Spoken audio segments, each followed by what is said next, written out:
24 ऑगस्टला आता महाविकास आघाडीकडून महाराष्ट्र बंदची हाक देण्यात आली आहे। महाविकास आघाडीच्या बैठकीनंतर नाना पटोले यांनी याबाबतची माहिती दिली आहे। बदलापूर अत्याचार प्रकरणी महाविकास आघाडीचा आक्रमक पवित्रा सध्या पाहायला मिळतोय।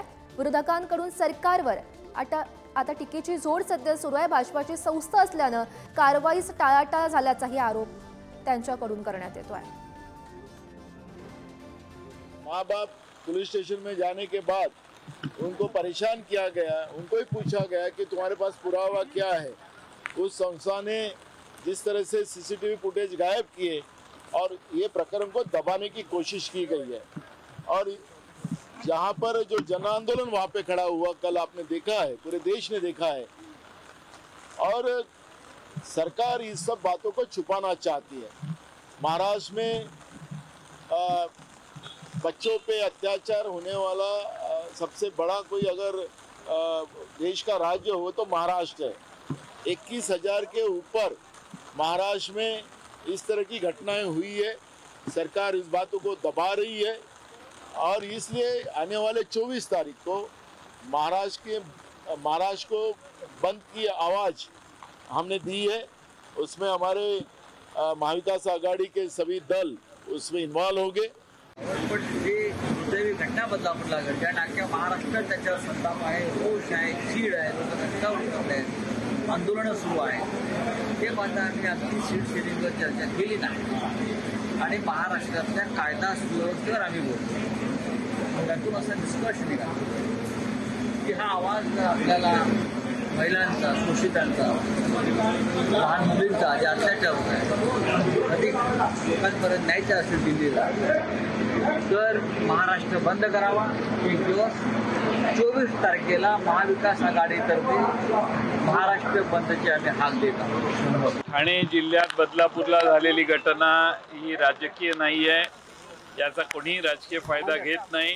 पण विरोधी पक्ष म्हणून महाराष्ट्रात महिलांच्या विरोधी वाढलेले अत्याचार, बालकांच्या विरोधी वाढलेले अत्याचार याची परिसीमा आता गाठलेली आहे। आणि बदलापूरला झालेली घटना ही पोलीस खातं गुन्हा नोंद न करण्यासाठी आणि ज्यांची संस्था आहे त्या संस्थेमार्फत देखील हा गुन्हा दडपण्याचं जे काम झालं त्यावर बदलापूरकर चिडलेले आहेत आणि संतापाने ते रस्त्यावर आले।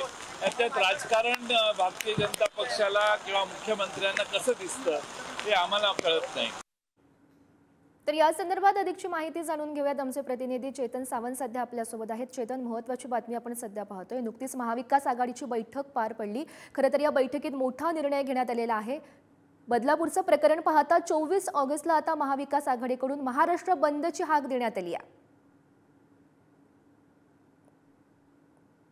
चेतन, गौरी, आपण पाहिलं असेल तर आज जी महाविकास आघाडीची बैठक होती खरं तर ती विधानसभा निवडणुकीच्या पार्श्वभूमीवर जागा वाटपासंदर्भात होती। मात्र बदलापूरमध्ये जी घटना घडली आहे या घटनेचं गांभीर्य पाहून या बैठकीत जी घटना घडली आहे त्या घटनेच्या संदर्भातील काही महत्त्वाचे मुद्दे होते। म्हणजे पोलिसांनी गुन्हा का दाखल करून घेतला नाही किंवा पुरावे पहिले मागितले, पहिला गुन्हा दाखल करून घेतला नाही, मेडिकल करण्यात आली नाही, अशा अनेक जे प्रश्न आहेत या प्रश्नांवर किंवा या मुद्द्यांवर या महाविकास आघाडीच्या बैठकीत चर्चा झाली। या चर्चेनंतर या सरकारमध्ये म्हणजे हे सरकार किती निष्क्रिय आहे हे समजून येते असं देखील त्यांचं म्हणणं आहे। आणि या अनुषंगाने येणाऱ्या 24 ऑगस्टला महाराष्ट्र बंद करण्याची हाक ही महाविकास आघाडीने दिली आहे। महाविकास आघाडीतील सर्व पक्ष आणि इतर घटक पक्ष देखील या बंदमध्ये समाविष्ट असतील।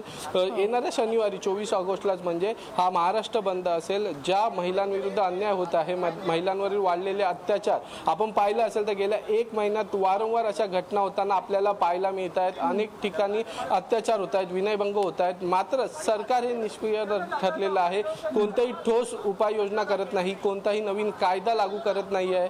त्यामुळे नक्कीच यामुळेच कुठेतरी ह्या गुन्ह्याची वाढ होते आहे असे विकृत लोक आहेत। त्यामुळेच महाविकास आघाडीकडून हा आक्रमक पवित्रा घेतला जातोय।